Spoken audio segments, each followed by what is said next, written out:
Sebelum menjadi seorang aktor, Jason David Frank diketahui merupakan sosok yang menyukai dunia seni bela diri sejak kecil.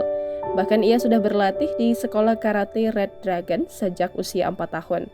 Di usia 12 tahun, Jason David Frank mulai mengajar dan bahkan memiliki sekolah karate sendiri bersama temannya lantaran ia dikenal sebagai seorang petarung profesional dalam seni bela diri campuran. Jason David Frank sempat beberapa kali mendapatkan penghargaan karate dari tahun 1994 hingga 2007 lalu. Jason David Frank sendiri diketahui mulai menjadi aktor sejak tahun 1993 melalui serial televisi Power Rangers.